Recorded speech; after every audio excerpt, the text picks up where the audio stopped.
Thank you, Minister. That concludes this item of business. We will move on to the next item of business, which is a statement from the First Minister on securing a future for Grangemouth. The First Minister will take questions at the end of his statement. Therefore, there should be no interventions or interruptions. And I call on the First Minister up to 10 minutes, please. President Officer, members will be aware that last September, Petra Ineos announced its intention to close the Grangemouth refinery between April and June of this year. In that intervening period, there has been engagement between the United Kingdom Government and the Scottish Government with Petra Ineos to try to avert that closure. I want to put on record my appreciation to Gillian Martin and respective UK Ministers Ed Miliband and Michael Shanks for their leadership in this regard. Despite efforts to date, on the 5th of February, Petra Ineos confirmed that it would cease refining operations and began notifying the workforce of redundancies. Any redundancy, whether voluntary or compulsory, is a matter of deep regret. That is particularly so given that this Government believes that refining at Grangemouth should continue, that this closure is premature and that it is detrimental to Scotland's transition to net zero. Petra Ineos have confirmed that 65 workers will be retained by the company at the import terminal, but that clearly does not make up for the hundreds who are losing their jobs. The Government's immediate focus, rightly, is on providing those who are losing their jobs with targeted skills support. Our PACE support, which offers assistance to individuals who are at risk of losing their jobs, has been activated.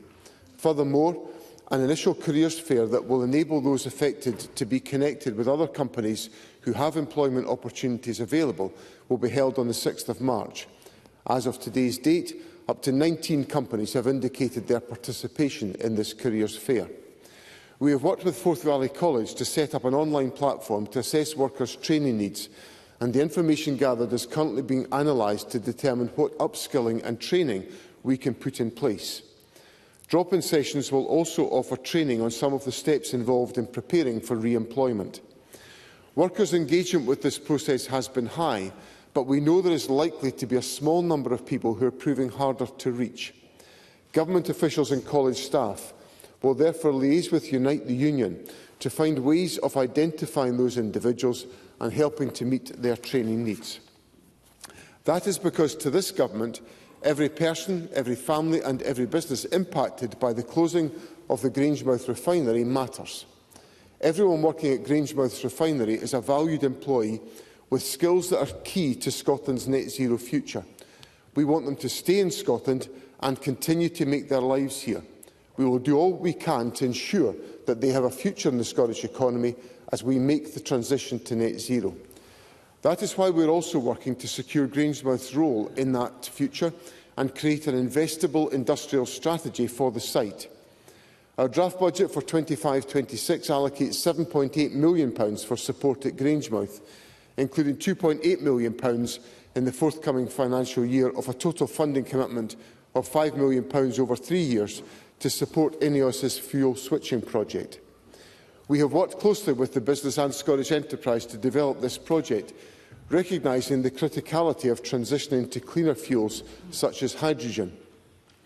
Supporting the business as it transitions is critical to ensuring that Ineos O&P continues to play a crucial role in Scotland's economy.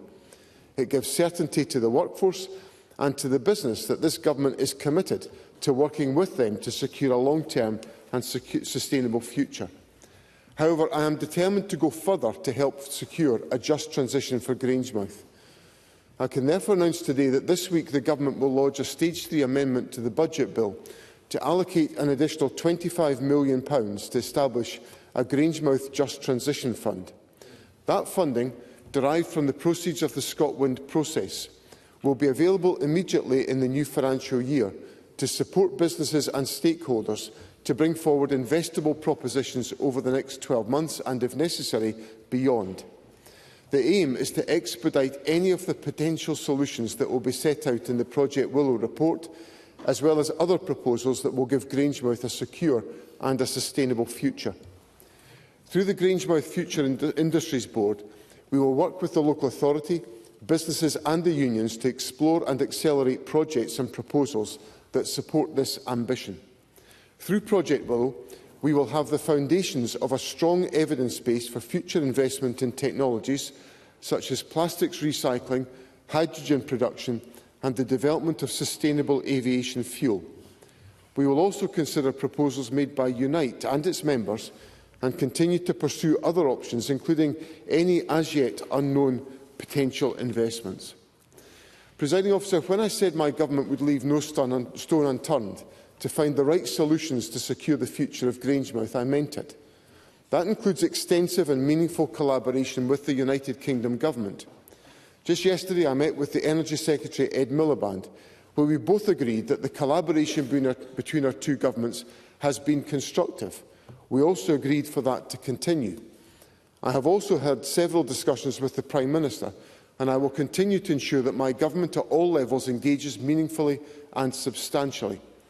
That is because I am convinced that Grangemouth can and does have a potentially bright future contributing to Scotland's net zero economy, and I want the government I lead to do everything possible to secure that future.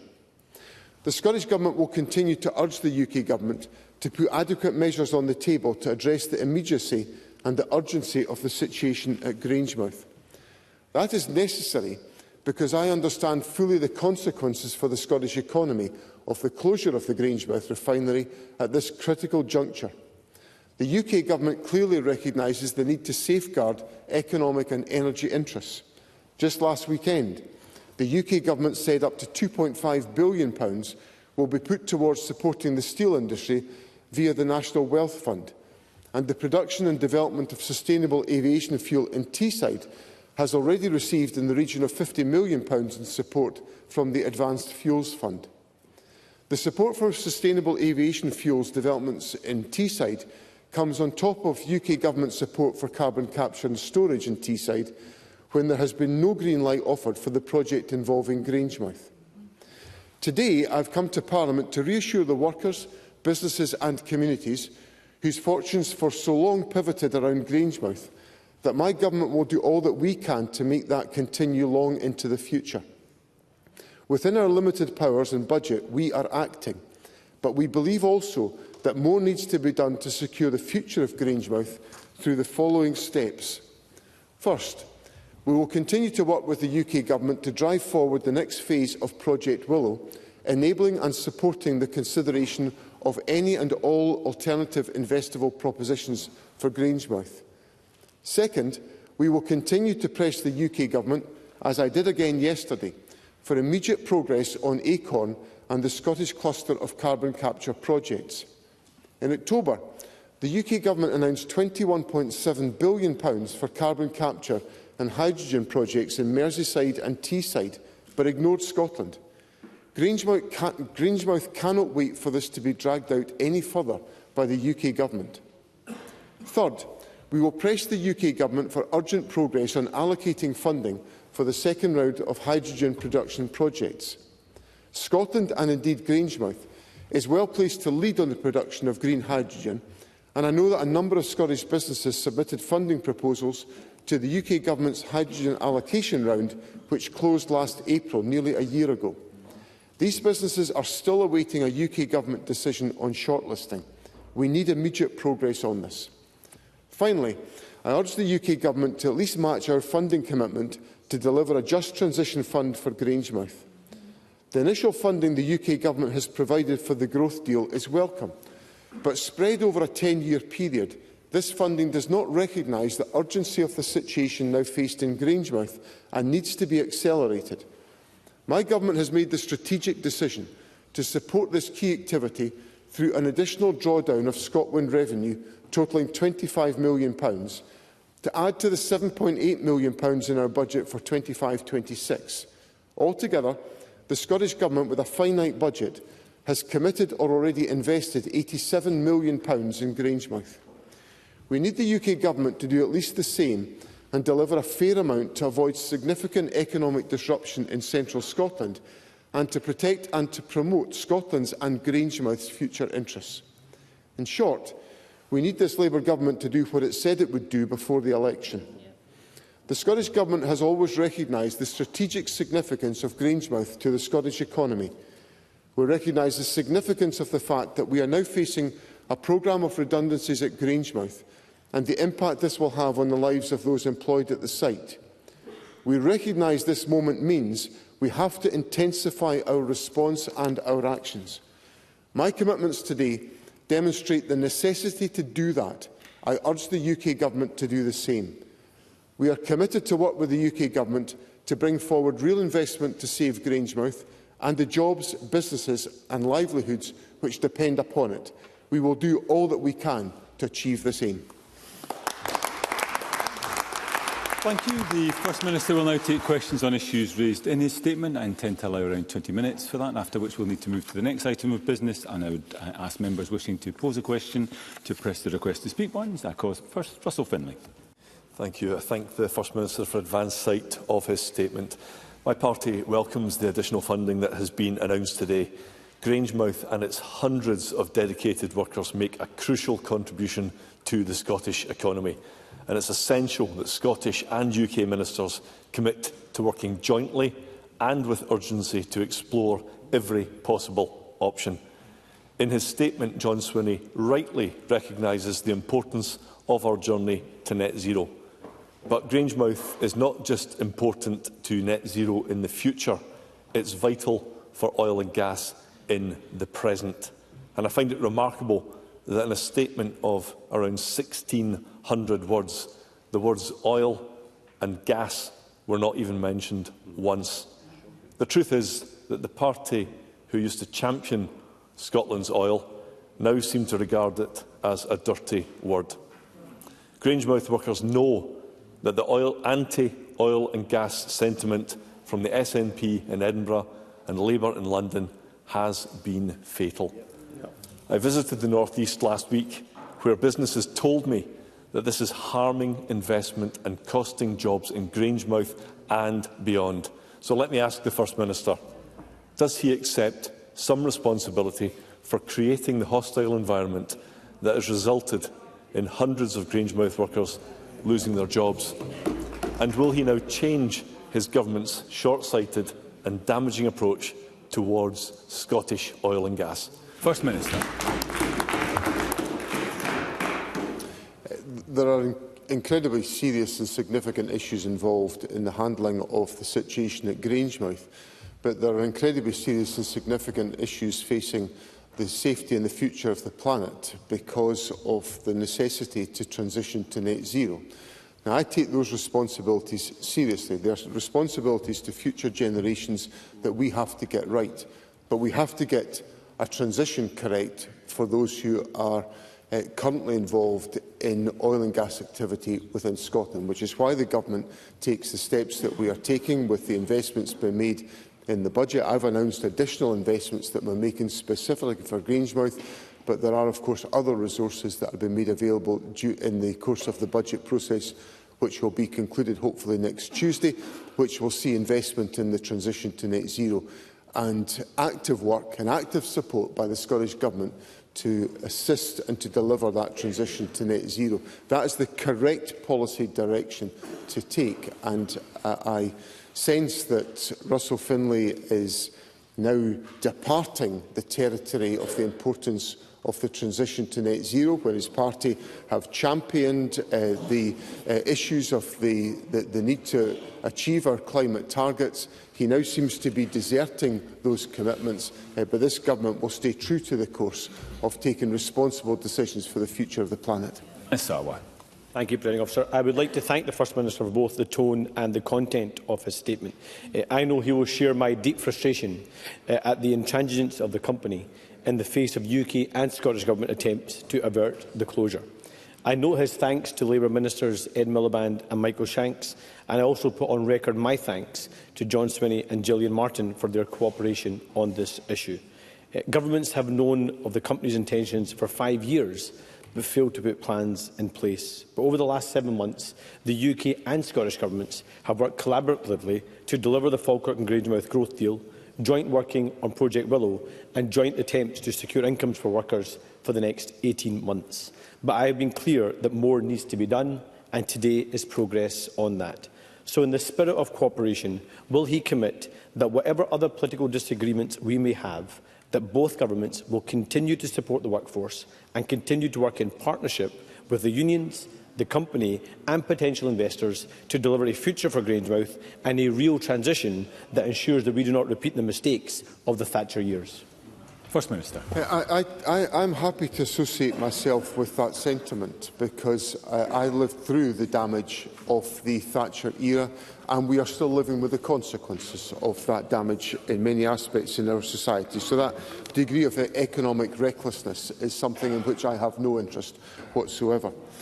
Over a number of years, the Scottish Government has been involved with the company in taking forward a number of different projects to try to transition towards a better future. I think, for example, of the biofuels production options review that was undertaken in July 2022, and also the study about decarbonisation interventions supported by the Government for Petronas in July 2021. And the appraisal of the viability of a blue hydrogen production plant at Grangemouth in July 2022. So the Scottish Government has been actively engaged in working with the company to try to find an alternative course.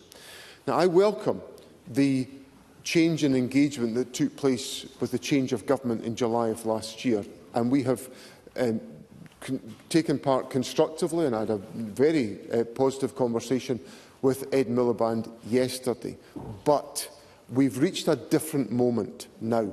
I recognise that today. I've come forward to Parliament recognising that with the regrettable issuing of redundancy notices, which I wish had not happened, we now are in a different place. My government is responding to that, and I invite the United Kingdom Government to do likewise. Thank you. Before calling the next questioner, just to advise the Chamber, there is an awful lot of interest in asking questions. I hope to get everybody in that's pressed a request to speak, but that will require brevity in questions and responses. I call first Michelle Thompson, to be followed by Douglas Lumsden. Thank you, Presiding Officer. First Minister, of course I welcome the moves in terms of getting involvement with PACE, the Careers Fair, skills audit and so on. And of course I absolutely welcome the £25 million funding.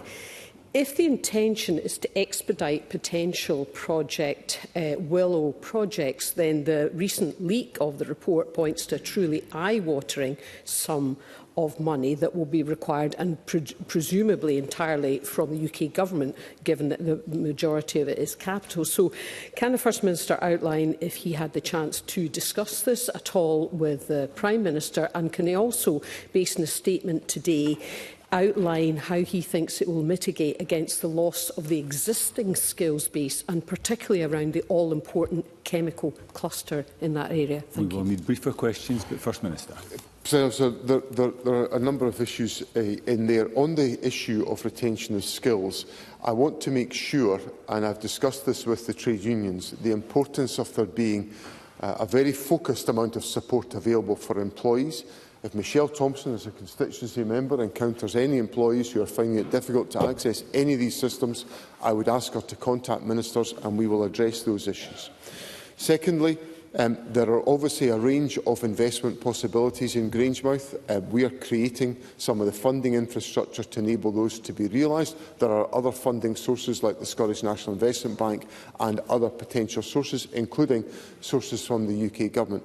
And thirdly, I would say that yes, we have a range of ideas that have emerged through the Project Willow process, which are welcome, but there is also, and what I'm signalling today, a wish, and the Deputy First Minister leads this point from the Scottish Government's perspective, to attract other investment to support us in realising economic opportunities in Grangemouth, and the Government will be open to dialogue on those questions. Douglas Lumsden, to be followed by Michael Matheson. Thank you, President Officer. Can I first welcome the announcement of using ScotWind money to support the workers of Grangemouth. These workers have done so much over the decades to keep our country powered up and moving, and it's right that we support them as much as we can.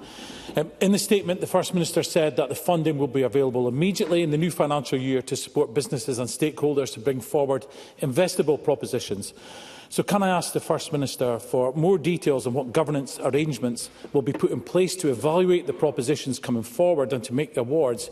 And can the First Minister assure Parliament that any process put in place will act swiftly to avoid any gaps in employment? First Minister.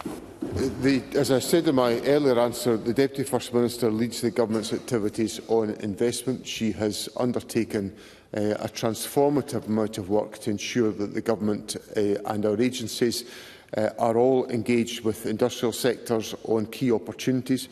So Speed of decision-making is something that I value enormously within government, and I want to make sure that we can take decisions quickly once due diligence has been undertaken, because it is vital that due diligence is undertaken in all circumstances. But I assure Mr Lumsden that the government acts with pace in its decision-making on these questions. Michael Matheson, to be followed by Sarah Boyle. The First Minister made reference to the Falkirk and Grangemouth growth deal in his statement, which you'll know is critical to the repositioning of the wider economy within the area in the years ahead. However, the 10-year time frame does not reflect the urgency of the situation that we now face and the need for immediate action in order to support jobs and industries within the area. I previously asked whether we could move forward some of the early projects at a quicker pace in order to support their development.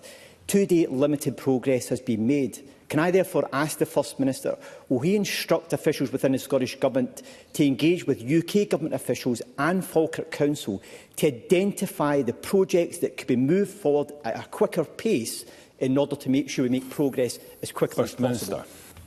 President Officer, I'm very open to the point that Mr Matheson puts to me, and I recognise, and my statement today recognises the fact that we are in a different place as a consequence of the redundancy notices being issued. We have to move with greater urgency, and I give him the assurance that our officials are working on that mandate from my office, and we have put additional resources in place available from the start of the financial year, which will act to address some of the points that Mr Matheson makes about more urgent intervention. If there is more acceleration of investment that is required, we will of course look at that within our financial arrangements, but that involves, as Mr Matheson will be familiar, rescheduling commitments within our existing budget plans. But the Government remains open to that, to try to avoid the economic impact that we fear will come as a consequence of the closure announcement. Sarah Boyack, to be followed by Jackie Dunbar. Will the First Minister agree that following his statement today that we urgently need the Scottish Government to publish its long-awaited energy strategy and just transition plan so that we can see the urgent progress that we need? And will he commit to work constructively with the UK Government to attract investment in sustainable aviation fuel and green hydrogen and deliver the jobs that workers need now at Grangemouth? First Minister. The Government has set out a large amount of its thinking on the transition at Grangemouth, and that's already been published. I'm absolutely committed to working with the UK Government on hydrogen and on sustainable aviation fuel. I just wish it was all happening at Grangemouth with a clear pathway, and that's essentially the import of my statement today. I am completely and utterly signed up to these options, but we need to have the practical intervention and fiscal support from the United Kingdom Government that they are giving to other parts of the United Kingdom to enable us to make progress on that question. We're willing partners and we're putting additional resources on the table, but I need to see greater urgency from the UK Government. Jackie Dunbar, to be followed by Gillian Mackay. We all know the important role the Acorn CCS project could play in the future of Grangemouth.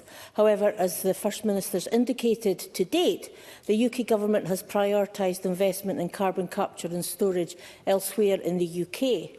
People across Scotland rightly will not understand why the Labour Government can back carbon capture in Teesside but not in Scotland. So does the First Minister agree that it is long overdue that the UK Government gives its full backing to fast-tracking Scottish carbon capture in order to support a future for workers at Grangemouth? First Minister.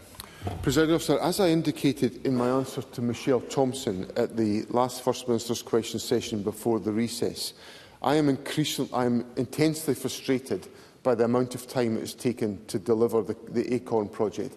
I was promised an agreement to that project by the previous Conservative Government, and it did not materialise. And there is now an absolute necessity for that to be delivered by the Labour Government. I've made that point to the Prime Minister and to Ed Miliband, the Secretary of State, in correspondence and in meetings, and I use this opportunity in Parliament today to reinforce the central importance of that decision being taken. Gillian Mackay, to be followed by Rona Mackay. I want to thank the First Minister for advance sight of his statement and welcome the £25 million that's been announced. The closure still poses a huge potential loss of skilled workers from the area, and there's still concern about the impact on small businesses in Grangemouth who are relying on the refinery workers for their business. Can the First Minister outline what extra support could be available to support some of those small businesses as they adapt, and whether the Government will consider proposals for projects at sites outside of the INEOS compound around Grangemouth for this £25 million? First Minister. The Government stands ready to engage with different investment propositions to secure growth and activity within the economy. I recognise the disruptive issues that Gillian Mackay highlights, and there will be damaging implications of all of this. We will work closely with Falkirk Council, and we obviously have good relationships with the Council, and we will work collaboratively to identify what further steps we can take to address these issues. What I'm announcing today in investment funds is about trying to secure long-term, sustainable employment opportunities through a just transition. That will be the focus of the investment package that we are taking forward, but we stand ready to engage in the discussion with the local authority on how we might help in other respects. Rona Mackay, to be followed by Willie Rennie. Thank you, Presiding Officer. Can the First Minister advise when he expects Project Willow to publish its Phase 1 report, and what the next steps are to taking forward the options for transitioning the Grangemouth refinery site into a new low-carbon fuels hub? And given that the UK Government has instead made the perplexing decision to provide a loan to PetroInnos to invest in a refinery in Belgium, how confident is the First Minister that the UK Government will step up and find and support those next steps? First Minister. President Officer, we expect the Project Willow findings to be published in the coming weeks, and obviously we are working on developing the propositions with a view to ensuring they are able to be taken forward. I think the purpose of my statement today is to reinforce the absolute urgency that is required in addressing these issues, and we will work with all interested parties to ensure that that agenda is pursued with all the energy we can. Willie Rennie, to be followed by Stephen Kerr. It is right that the First Minister is leading for the Government on this, and I hope the UK Government listens to the pleas from across the Chamber to provide some funding, because it is a dark period for the workers. But there's also a great prospect for the site, because it's good industrial land, well connected by land and sea, with good access to workers. So can the First Minister set out what his assessment is of the company, of PetroInnos, to working in partnership to fully exploit the potential of the area? First Minister. I welcome the points that Mr Rennie puts forward, and he correctly, in my view, assesses the significance of the site and the potential for it to play a significant part in the work that we need to take forward in the transition to net zero. We are open to dialogue with the company about how that site can be used to sustain employment in the future and to ensure it's an essential part of the transition to net zero. But of course we need to be able to engage in constructive dialogue with the company. I assure Mr Rennie there will be no shortage of willingness to do that on the part of the Scottish Government. Stephen Kerr, to be followed by Keith Brown. First Minister understands the concern, which will be widely shared in Grangemouth, that in his statement he doesn't actually say anything about how exactly these highly skilled, well-paid jobs will be saved. There needs to be a practical plan. There's great urgency. He mentions that. It needs to be immediate. I fear that the workers will be gone from Grangemouth, gone from Scotland before anything changes. And I note the First Minister's comments about UK Steel. So has the First Minister spoken directly with PetroInnos about what can be done to repair and restart the hydrocracker, the critical line for profitable diesel and aviation fuel? Because such an intervention might just extend the life of the refinery to allow for a transition of some sort. First Minister. But these are all issues of discussion with PetroInnos. But I assure Mr Kerr, and this is something that's central to my statement today, the Government is putting in place support to make sure that individuals and families are supported. We will do everything we can to secure a future for those individuals by providing the support and by making ourselves available to engage with the company on future opportunities to safeguard the future of the site. That's the commitment I give to Parliament today, and that will underpin the approach of the Scottish Government. Keith Brown, to be followed by Richard Leonard. It's vital that the voices of the workforce, many of whom live in my constituency, are listened to closely when considering options for the future of the site, and we can't simply sit back and watch another economic crisis unfold in central Scotland due to apparent inaction from Westminster, particularly in relation to carbon capture. Can the First Minister say any more about the Scottish Government's latest engagement, specifically with regard to trade unions? First Minister. I met with workforce representatives last Thursday, and we discussed the current situation in the light of our understanding of the events. We have maintained that dialogue throughout the period since the initial announcements were made by Petra Ineos, and I visited I met the workforce at Falkirk College, Forth Valley College at Falkirk, and we discussed the challenges that they faced, and I assured them of the steps that we put in place, and I will of course continue to have dialogue with the workforce about these issues. And finally, and very briefly, Richard Leonard. Thank you, Deputy Presiding Officer, and can I remind members of my voluntary register of trade union interests? Be under no illusion, this is a close and import strategy. So a £25 million investment is welcome, but from the over £500 million available from the ScotWind licensing round, a jobs fair, assistance with CVs is simply not enough. What more is the First Minister prepared to do to keep Grangemouth workers working? First Minister. Well, I'm surprised by Richard Leonard's points to me, because I didn't announce £25 million for CV writing. That's all the support for individuals has been previously announced by the Government. It is in fact part of the Scottish Government's budget that Mr Leonard currently proposes not to support. I would remind him of that point. And then, in addition to that, but Mr Leonard has an opportunity to redeem himself, because there's going to be a Stage 3 amendment to put £25 million more investment in to try to advance these issues, to recognise the urgency of the situation, and I urge him to support the Government in its investment. Thank you. That concludes the business on this statement. There will be a brief pause before we move to the next item of business to allow front benches to change.